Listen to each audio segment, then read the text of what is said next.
Hello and welcome. It's another episode of Self-Control, How to Build a Better Life. This is the podcast that will inspire you to take control of your mind, take control of your mindset, and build that life that you want to live. Interesting issue that I've come across. A great question, in fact. As you know, I like to sort of peruse these groups on Facebook where there's a lot of questions, great questions being asked about self-improvement. Try and offer some advice, but also try and honestly think about, how would I solve this problem in my own life? What could I possibly say about what I've learned? Came across something very interesting. It's a very honest question. He said, what does one talk about when you meet someone new? I'm trying to improve my communication skills. I find that very interesting.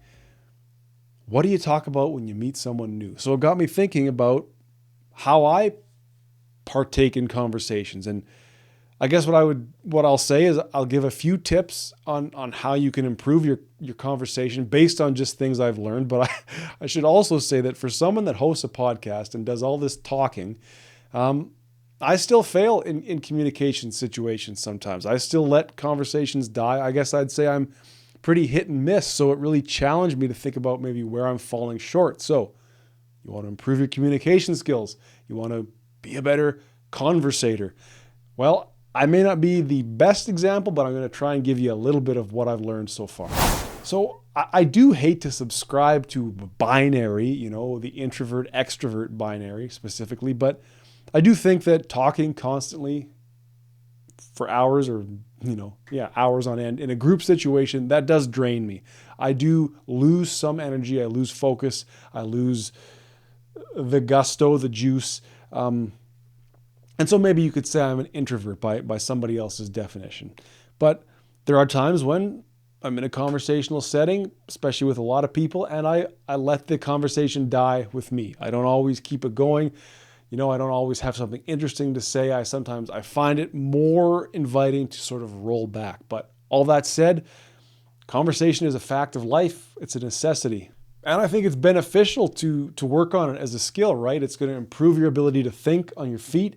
It's going to improve your ability to express what you think. And those are two different things. It's like you think you know what you think, or you think what you think. But how well can you express it? And how well can you express it on the fly? And how well can you maybe express it without really expecting to do it, right? You never know what kind of a conversation you might stumble into. It's also worth thinking that, conversation as a skill can allow us to, if you're a social climber, let's say, if you want to improve relationships, you want to improve your status at a workplace or in a social hierarchy, you got to be able to talk. You got to be able to express yourself. You got to be able to relate to people, of course. And again, I'm no great guru, but let's go forward and talk about a couple of things that I've been testing out, let's say. Number one really is to take the time to think about what you think, right? And this can be done privately. You can write, or you can even practice speaking into your phone or just speaking out loud into a room. I think that it's important to develop your thoughts. Look at things on social media, look at the news, since you're looking anyway, and force yourself to become opinionated. Have a critical response. Have a thought based on an input, right? It's enough to just let things wash over us. But if you looked at 5 minutes of news and then I came into your house and said, well, what do you think about that? How well could you do it? Or even go talk to someone who you're comfortable talking with and just say, hey, would you like a solution? Would you like my opinion? And then give them something. It's not going to be perfect. It's not going to be polished, but we're talking about the art now of expressing our thought and generating thought sort of in the moment. And like anything else, if you want to improve, you have to repeat, get those reps in. And I do think that the more time we spend thinking about what we think and expressing what we think, the more chance we'll be ready to speak when the opportunity arises, when that person wants to talk, or when you feel like striking up a conversation with someone you find interesting or attractive. So is talking to yourself in a room all alone, is that weird? Does it make you a better speaker? I don't know. I'm doing it right now. I can only recommend it. Okay, number two, when you're actually into a conversation with somebody, it never hurts to just ask questions of that person. But listen to the answers that they give. But if you don't have anything to say, or if the conversation has gone into some realm where you know nothing, that's an invitation to ask questions. let that person talk. If they are ready to talk and they want to talk, all you can do is facilitate that. Because if you got nothing and they got a lot, you're in a supporting role now. Let's start rolling it along, because in my experience, you ask enough questions, you build trust with the person. They start to like you because it's like, hey, I see that guy's face. He's always asking me about me. Whenever I see that guy, I'm talking about me, and I like talking about me.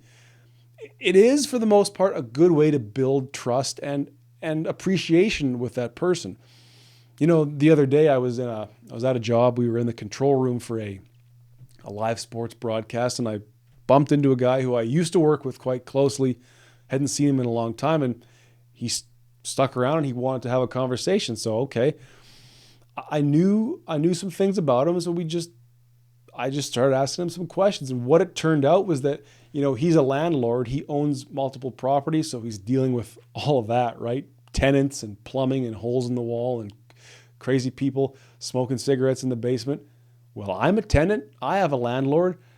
Right there, now suddenly there's some common ground. A tenant and a landlord having a conversation. And suddenly from there, we built off into more personal things about what our partners were up to and what was going on in life. But because I was willing to hang in there, ask him some questions, get to a place where I could interject, then we built something together. And a conversation, it really is that. It's a project of building something with another person.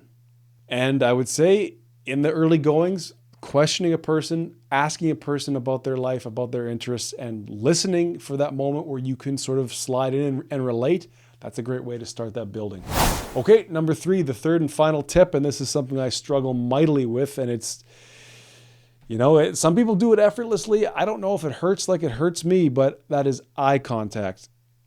I don't know why. I don't know what it is that I struggle with. I like looking at people, some people, you know, but in my experience, though, you're bound to have a longer, more meaningful conversation. You establish trust, you establish mutual respect if you can make that eye contact and hold that eye contact for the appropriate amount of time, right? It's tough because you don't just stare, right? But you're looking at somebody, especially when you talk. Look that person in the eyes and tell them something. If you're looking away and talking like, well, you know, and then I don't know, I think maybe I might go. How are they to believe, or how are they to understand, A, what you're saying, or B, that what you're saying is even true or important?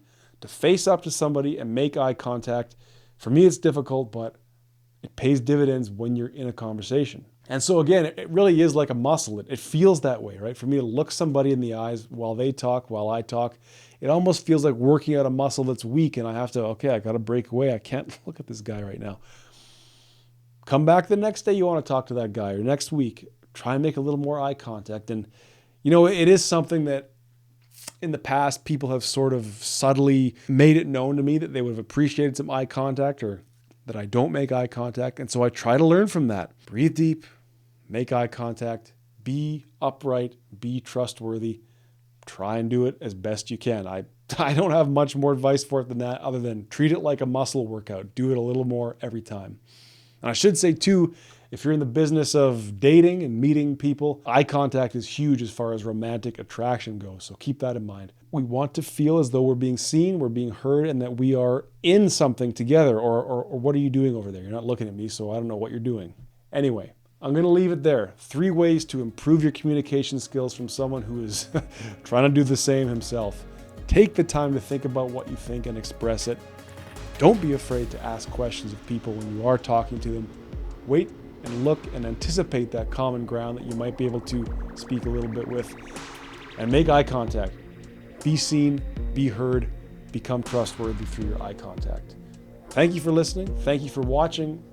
If any of this resonates, please leave a comment below on YouTube. Drop a review on Apple Podcasts, on Spotify. Get in touch with me on Facebook, on Instagram. Would love to hear from you. Thank you for watching. Thank you for listening. Until we speak again, please remember that better is possible.